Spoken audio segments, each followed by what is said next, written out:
case today begins with a 4-year-old Texas girl. On January 4th, 1989, in Emory, Texas, which is Rains County,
neighbor gave Debbie and John a ride to the hospital. They typically only allow the patient to be like on life flight, so a neighbor gave them a ride. When April arrived at the hospital, she was in critical condition. Doctors quickly realized her femoral artery had been severed. This wound was 6 inches long, so you can imagine how much of a 4-year-old's leg that is. April had lost a lot of blood, and they had to stabilize her before they took her into surgery. I guess they ended up putting her on bypass in order to get her body stabilized, and her blood circulating. And then they tried to use a graft to cover the artery and the vein. Unfortunately, this was unsuccessful. There was too much damage, and she had lost too much blood. And April never made it off the operating room table alive. At 4 p.m., the sheriff met the EMTs, the first responders, who had been like the first people on the scene. So they met back at the home, and I think the sheriff wanted to go through their story while it was still fresh and have these EMTs like walk him through everything that had happened. So they arrive at the home of Debbie and John, and they notice 2 small dogs and a puppy running around the backyard of the home. It was noted the dogs were small and friendly, and they were too small to have inflicted the damage done to April. They walked around the property, and they found some of April's clothes. A sweatshirt and a sock were found behind the barn. There were no signs of a struggle outside the home. After walking around the property, looking for evidence, and not finding any, she had lost a lot of blood. There were no pools of blood outside, no disrupted soil,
shack or something like that, out kind of on the far edge of the property.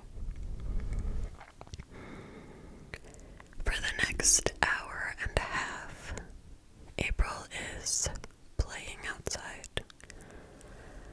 She came in at one point to get a drink, and then she went back outside.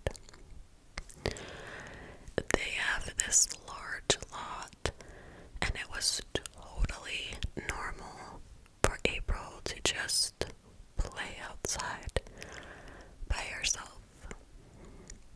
Her parents were keeping tabs on her, but they weren't out there following her around. Their property is safe. No one lives super close by.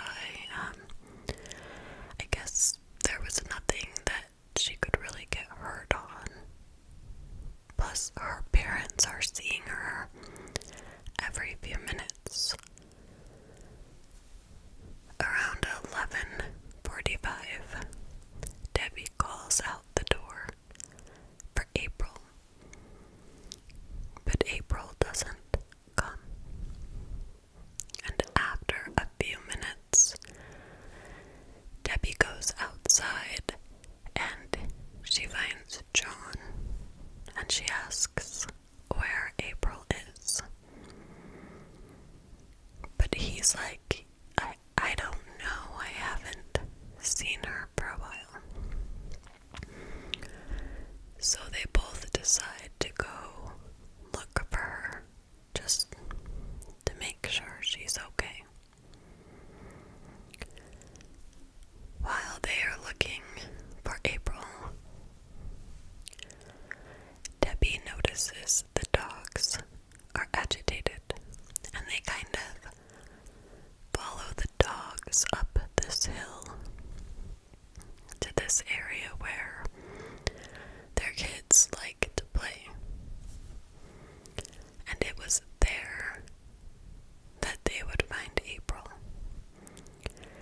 face down next to a fence. Her jeans and underwear had been pulled down around her ankles, and she was covered in blood.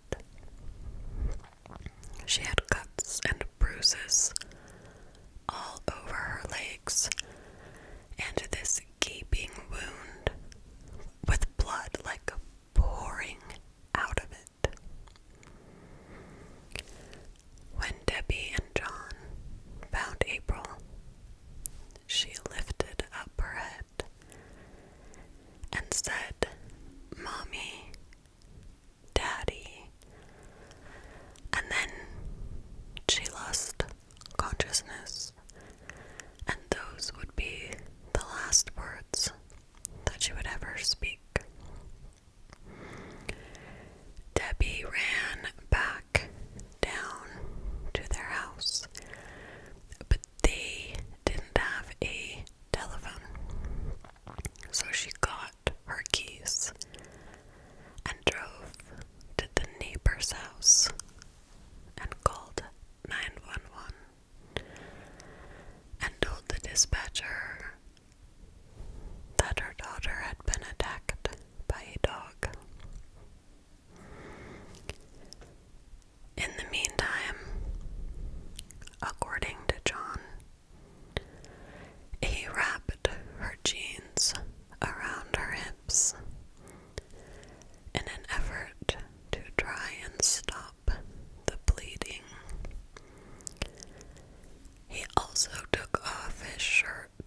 consistent with abuse and perhaps torture.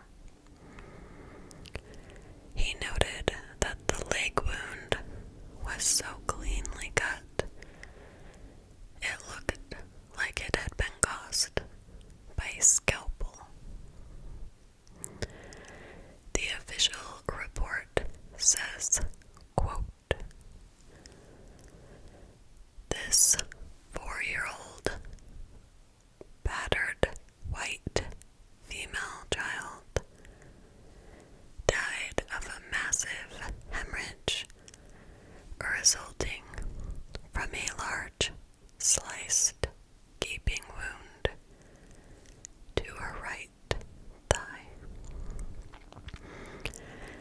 There are no injuries in the body that would be related to animal bites." And with that report, warrants were filed, and the police showed up with a warrant to search inside the home. Under a clothes hamper, police found a curling iron with plastic teeth along its edge. They were also very interested in trying to gather all of the knives that were owned. And Debbie told police that John did have a hunting knife that he kept under the passenger seat of his truck. So police get the knife, and the knife and the curling iron are compared with April's wounds. And the medical examiner, Dr. Gonzalez, concludes the scratches on April were a result of being beaten with this curling iron. The teeth on the curling iron lined up perfectly with her injuries. Then he looked at the knife and determined all of the cuts on her body were made using this hunting knife. Police had taken a few other items from the home. They had thumbtacks because they believed that her wounds were made to look like animal attacks by cutting her and then using thumbtacks to make it look like teeth marks. They also took a carving and a book which they believed was somehow related to the occult, and they began to theorize that April's murder had been like some kind of ritual. This was the late 80s, and there was a lot of satanic panic happening, so I guess this was their theory. On January 17th, 1989, John and Debbie were arrested for felony injury to a child and murder. Both John and Debbie were given polygraph tests. Debbie passed hers, but John's test showed that he was being deceptive in his answers. Police went to Debbie and they were basically like, "Look, we know you weren't involved. You need to testify." testify against John. If you do, we'll drop all of the charges against you. But Debbie refused.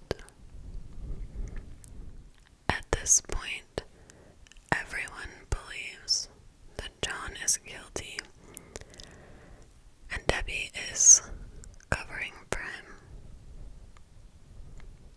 Like, the police who investigated this, the EMTs, the first people on the scene, even the prosecution believed John was guilty.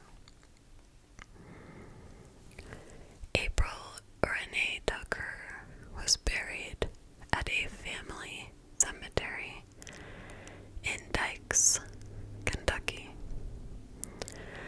Her headstone says, quote, "This child was a gift from heaven." So now Debbie and John are in jail, awaiting trial.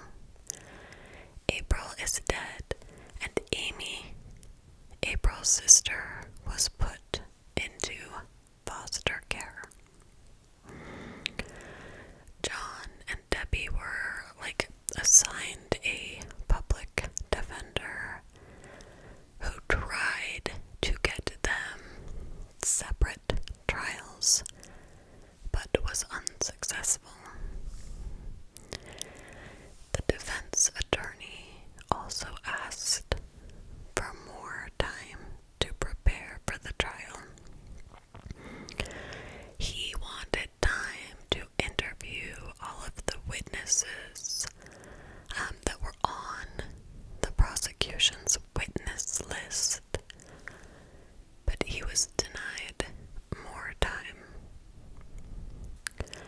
He also tried to get some funds so he could hire his own medical expert, but the judge denied this as well. The trial began on October 31st, 1989, and the Hopkins County District Attorney, Alvin Smith, began his opening statements by saying that John had gotten mad. He had lost his temper, and he had beaten April with a curling iron. After he realized what he had done, he cut her thigh to make it look like an animal attack. He went on to say that Debbie was an accessory to the crime, and that she is covering for her husband. During the trial, the prosecution brought in medical experts who gave testimony to back up the prosecution's case. Dr. Edwin Duncan was the doctor who operated on April when she was brought in to the hospital. He testified that in his opinion, April's injuries did not come from an animal.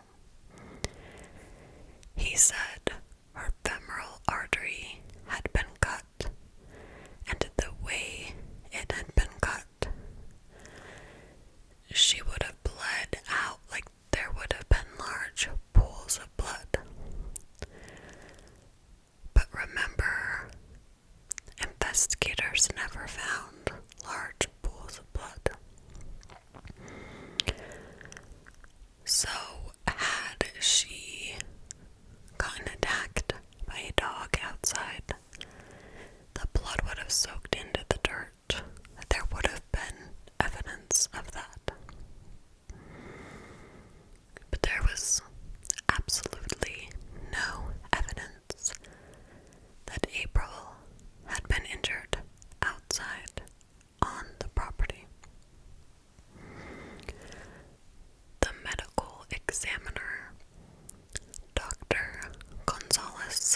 testified as well. He said in court that he has seen many cases where people were attacked or mauled by animals. And in his opinion, April's body did not look like, her injuries did not look like they were a result of an animal attack. In his opinion, this was an attack by a person.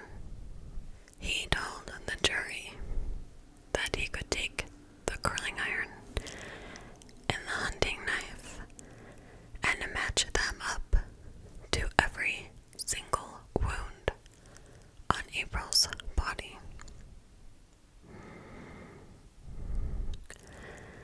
So they have the doctor who treated April at the hospital saying these wounds were not caused by an animal. Also, they said in court that the hunting knife was tested and there was blood on it.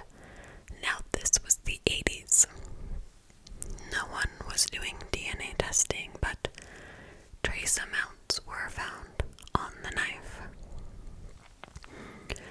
Then it was the defense's turn to present their case.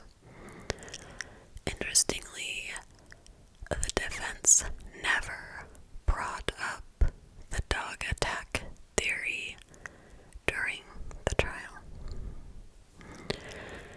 Everyone believed this would be their defense, but it wasn't.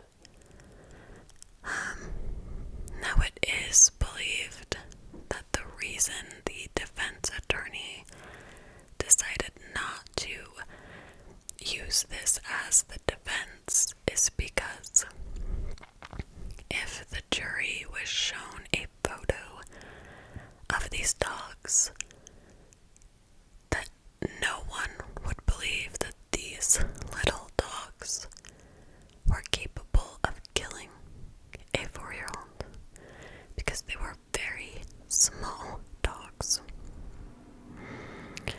Now remember, the defense attorney had very little time and no money to prepare for this trial. So he didn't bring any expert witnesses of his own. He called 2 witnesses. One was John's ex-wife, and she was basically just a caricature witness. The other was a state crime lab analyst, and this analyst testified that they had ran a test on John's hunting knife and that they could not determine if the blood on it was human. And he also said there was no blood found on the curling iron. And then the defense, pretty shockingly, during closing statements said, "We believe April was murdered." But they pointed to the prosecution's case and said, "But the prosecution has not proven who did that." They proved that April was murdered, but in no way linked John or Debbie to the murders. On November 5th, 1989, after 1 hour of deliberation, John and Debbie were found guilty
used a scalpel and cut into her leg.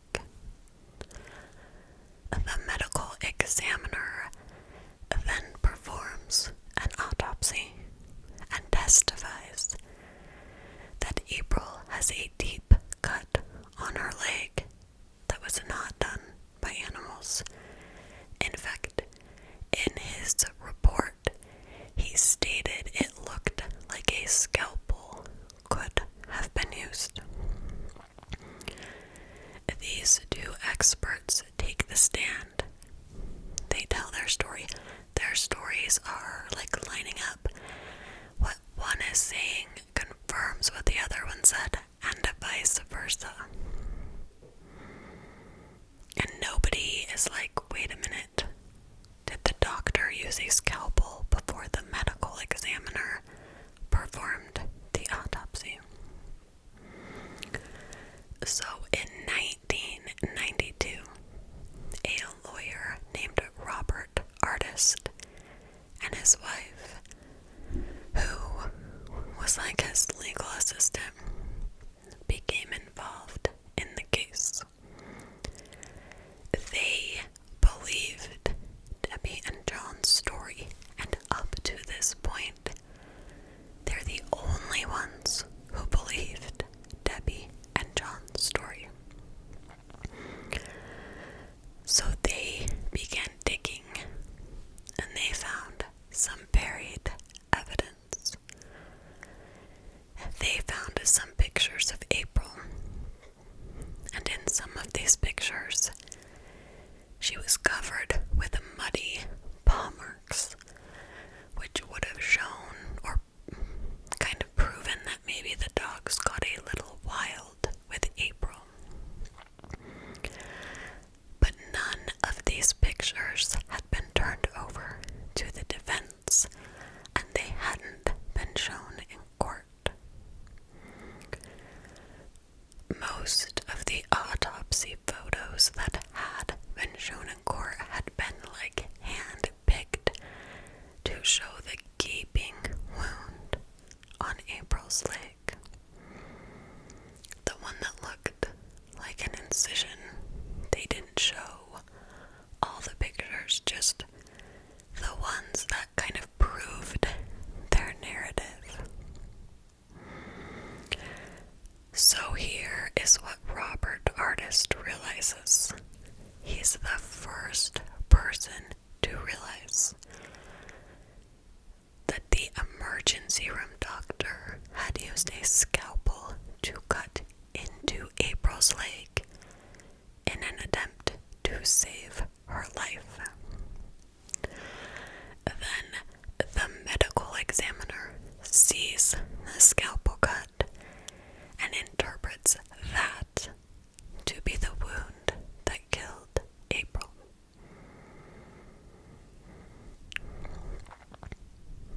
No one caught this in court. Maybe the prosecution did, but they didn't say anything. But the defense, no one on the jury, put two and two together. The jury is just listening to experts testifying, saying there is no way an animal did this to April. A scalpel was used. It was murder. Like, they're just hearing what the experts are telling them. So, not only was the defense not given exculpatory evidence, but the defense sucked, and he didn't think to question the incision on April's leg being from the emergency surgery that was performed to try and save her life. Now, had he been given funding to get his own medical expert, maybe that person would have been able to bring this up, but as it stands, no one questioned this. On April 3rd,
puncture wounds on April's body were caused by dogs. He said, quote, "It is inconceivable that these could be reproduced." So basically he was saying 100% these came from a dog. There is no way someone could have used a knife and thumbtacks to reproduce these wounds, or to make it look like an animal had done this. Artist brought in a woman named Anne Oliver. So Anne had originally been on the defense's witness list. She worked as a child protective service specialist for the Texas Department of Protective and Regulatory Services. She had a lot of experience with dogs at this home, because after Debbie and John were arrested,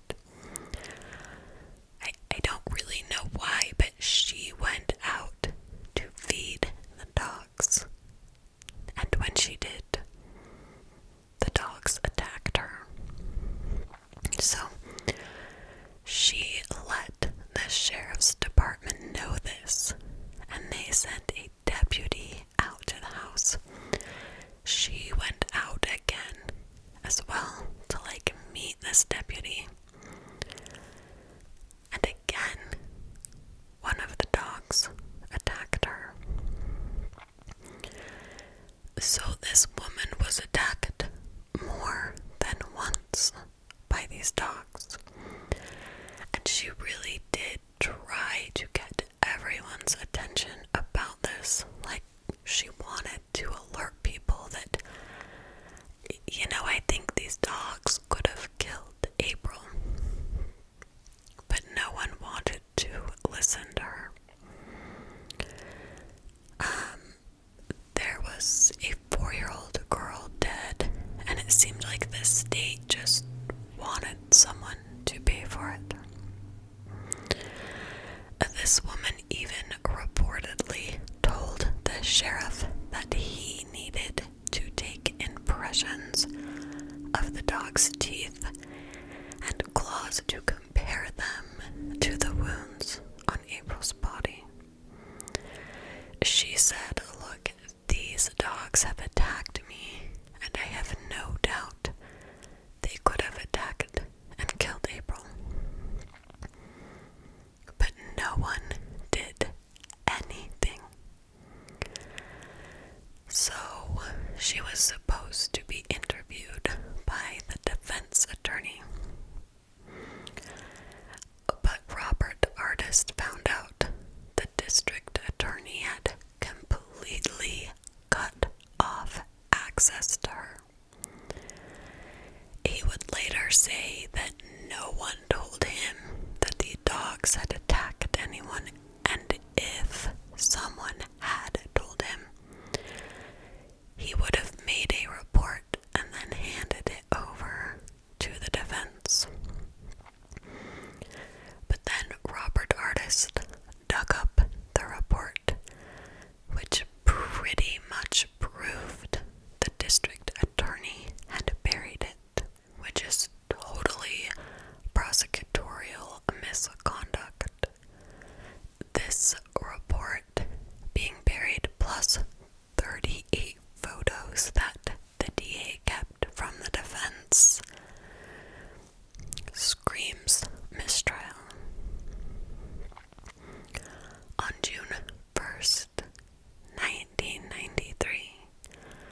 was killed. Another was in foster care for 5 years. In 1995, Debbie and John filed a federal civil rights lawsuit against the medical examiner, the sheriff's office, and Rains County prosecutor Alvin Smith. This was settled out of court for an undisclosed amount. So, it does seem like it was proven that April was attacked by dogs. The charges against Debbie and John were dropped. But here's the thing that still doesn't sit right with me. Where's the blood? If she was in fact attacked by animals outside, where's all the blood that would have been a result from this attack? You know what I mean? I do not believe that Debbie and John were responsible. The fact that her pants and underwear were pulled down was a red flag to me that never got brought up in court. And then the lack of blood. What do you guys think? Now, often I cover a lot of unsolved cases. And people always comment about how terrifying it is to know those killers are just out